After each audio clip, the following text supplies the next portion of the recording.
Hello friends, welcome back. I am Raju stock analysis में आपका स्वागत है।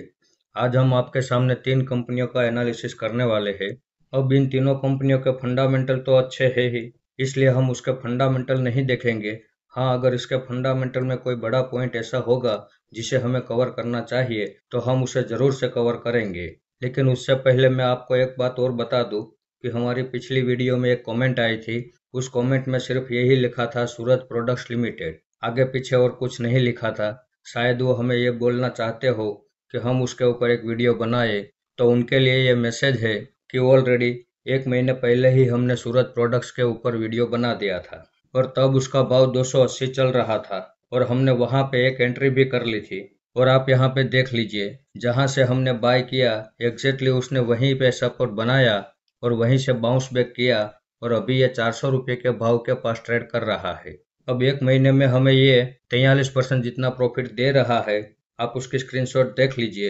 अभी भी हमने उसमें होल्डिंग रखी है, हमने उसमें प्रॉफिट बुक नहीं किया है क्योंकि इसमें हमारा जो टारगेट है वो अभी बहुत ही दूर है। तो स्टॉक मार्केट में सही टाइम पे और सही सपोर्ट पे अगर हम एंट्री लेते हैं तभी स्टॉक मार्केट में हमें प्रॉफिट मिलता भी है और बड़ा प्रॉफिट मिलता है। ऐसे ही हम किसी भी स्टॉक के ऊपर रेंडमली वीडियो नहीं बनाते हैं। उस स्टॉक में हम बड़ी गहराई से एनालिसिस कर लेते हैं, उसके बाद हम वीडियो बनाते हैं।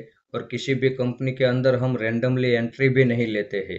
जब तक वो सही सपोर्ट तक नहीं आ जाता तब तक हम उसमें वेट एंड वॉच भी करते रहते हैं। अब आप सही स्टॉक में सही सपोर्ट पे सही टाइम पे एंट्री लेना चाहते हैं तो आप हमारी चैनल के साथ जुड़े रहिए और हमारी सभी वीडियो देखते रहिए। आइए तो अब देखते हैं हमारा आज का पहला स्टॉक, जिसका नाम है हरियाणा कैप फिन लिमिटेड। अब इसने 2024 में 448 का ऑल टाइम हाई बनाया था और वहां से गिरावट करते हुए अभी ये 200 रुपये के पास ट्रेड कर रहा है। आज हमने इसमें यहाँ एक एंट्री कर ली है, इसकी स्क्रीनशॉट आप देख सकते हैं। अब इसमें हमारे चार सपोर्ट है। दूसरा सपोर्ट 150 रुपये के पास है, तीसरा सपोर्ट 100 रुपये के पास है और चौथा सपोर्ट 50 रुपये के पास है। अगर ये यहीं से ऊपर चलना शुरू करता है तो इसमें हमारा जो टारगेट है वो 450 के पास है। 450 के भाव में हम 75% होल्डिंग एग्जिट कर देंगे और बाकी बचे 25% होल्डिंग लॉन्ग टाइम के लिए छोड़ देंगे।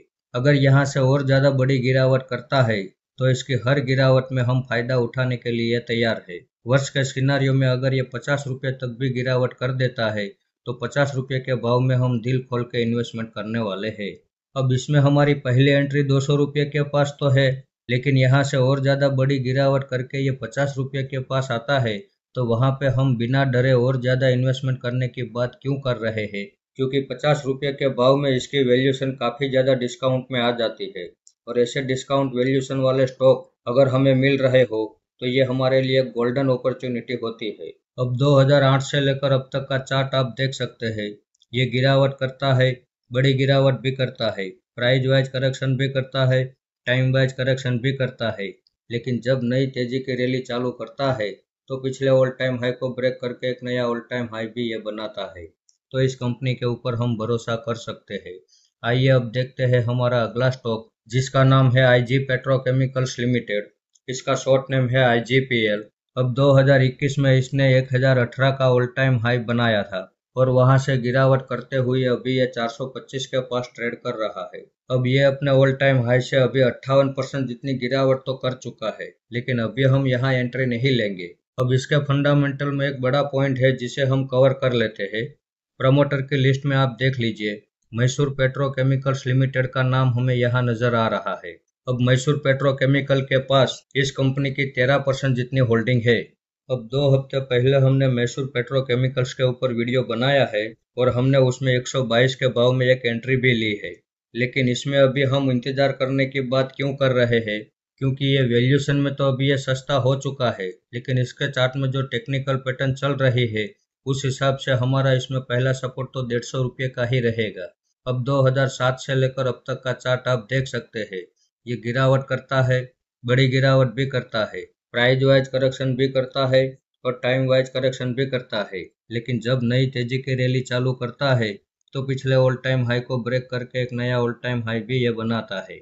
अगर ये यहीं से वापस ऊपर चला जाता है तो चले जाने दो, कोई बात नहीं, हम इसे छोड़ देंगे। लेकिन जब तक ये हमारे भाव के पास नहीं आ जाता तब तक हम इसमें भी इंतजार करने वाले हैं।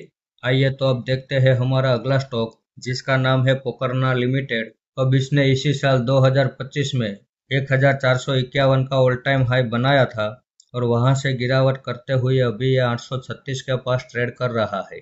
इसमें हमारा जो पहला सपोर्ट है वो 450 के पास रहेगा और दूसरा सपोर्ट जो है वो 250 के पास रहेगा। अब इसके चार्ट में जो टेक्निकल पैटर्न चल रही है उस हिसाब से और इसके जो वैल्यूएशन है उस हिसाब से हमने ये सारे सपोर्ट के लेवल ढूंढ के निकाले हैं। तो जब तक ये हमारे भाव के पास नहीं आ जाता तब तक हम इसमें भी इंतजार करने वाले हैं। तो आज की इन तीनों कंपनियों में एक ही कंपनी ऐसी थी जहां पे हमें एंट्री लेना चाहिए, तो वहां पे एंट्री ले ली है।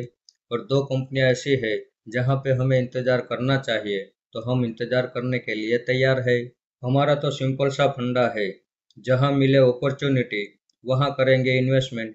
तो इस वीडियो को आप मेरी ओर से बाइंग या सेलिंग की रिकमेंडेशन ना समझे, ये मेरा पर्सनल व्यू है जो मैं आपके सामने शेयर कर रहा हूँ। ऐसे ही अच्छे अच्छे टेक्निकल और फंडामेंटल वाले स्टॉक मैं आपके सामने लाता रहूंगा। आपने यहाँ तक मेरा वीडियो देखा उसके लिए आपका बहुत बहुत धन्यवाद।